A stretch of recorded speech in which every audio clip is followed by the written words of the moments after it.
भाइयों बहनों, हमने सर्जिकल स्ट्राइक करी, एयर स्ट्राइक करी और अब ऑपरेशन सिंदूर कर 100 किलोमीटर अंदर जाकर उनके हेडक्वार्टर को ध्वस्त कर दिया।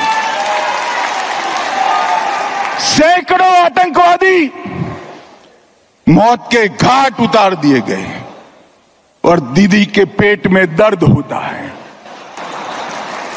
दीदी, इतना दर्द बंगाल का यात्री जब वहां मारे गए तब किया होता तो ठीक था।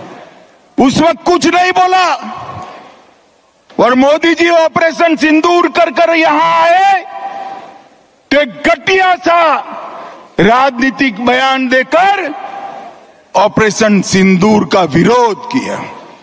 भाइयों बहनों, ये ममता दीदी ने, इनके शासन में एसएससी भर्ती घोटाला हुआ, पशु तस्करी घोटाला हुआ, डियर लॉटरी का घोटाला हुआ, कोयला घोटाला हुआ, मनरेगा घोटाला हुआ, प्रधानमंत्री आवास में घोटाला हुआ, राशन घोटाला हुआ, मिड डे मील में घोटाला हुआ, केंद्र के फंड हड़प कर लिए गए, नगर पालिका भर्ती घोटाला हुआ, गोरखालैंड टेरिटोरियल एडमिनिस्ट्रेशन का घोटाला हुआ, गाय की तस्करी का घोटाला हुआ। हजारों करोड़ रुपया बंगाल की जनता का ये तृणमूल कांग्रेस की सिंडिकेट को भेंट चढ़ गया। मैं आज सभी कार्यकर्ताओं को पूछने आया हूं, ये पैसा सिंडिकेट का है या बंगाल की गरीब जनता का है? मुझे बताइए, ये सिंडिकेट का है क्या? जोर से बोलिए, सिंडिकेट का पैसा है। मोदी जी जो पैसा भेजते हैं सिंडिकेट की भेंट चढ़ना चाहिए क्या? ये पैसे पर अधिकार बंगाल की महिला का है, माता का है, बेटी का है। To come to Bengal at a time when the Bengal government is standing shoulder to shoulder with the union government. Our National General Secretary is going in the MP's delegation, supporting the government of India, supporting India's fight against Pakistan-based terrorism. We have been unequivocal in our support to the government in the fight against Pakistan-based terrorism. Our National General Secretary is in the delegation.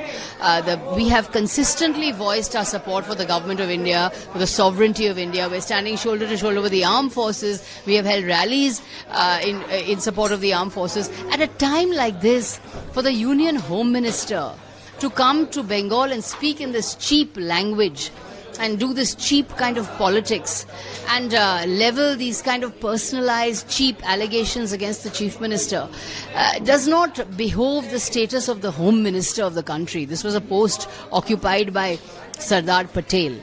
For Mr. Amit Shah to speak about corruption in Bengal is a bit rich. Mr. Amit Shah is heading the world's largest washing machine.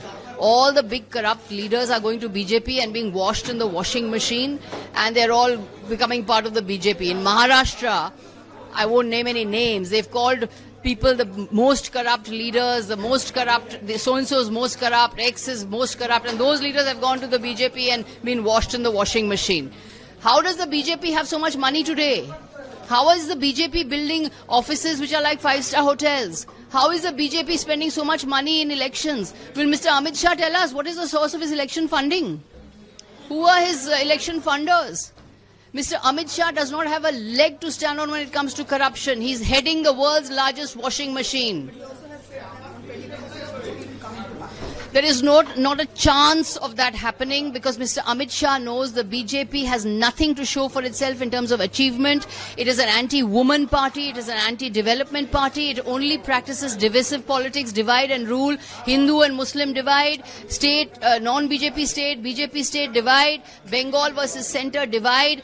Just want to constantly divide people. लोगों को किस तरह से बांटना है, यही उनकी राजनीति है, बांटने की राजनीति, लोगों को बांटना, divide people, Hindu versus Muslim, this state versus that state, ये देश के लिए घातक है, ये देश को कमजोर कर रही है। इस तरह की राजनीति ये देश को मजबूत नहीं बना रही है इस तरह की बांटने वाली राजनीति. He is only practising divide and rule which is weakening India.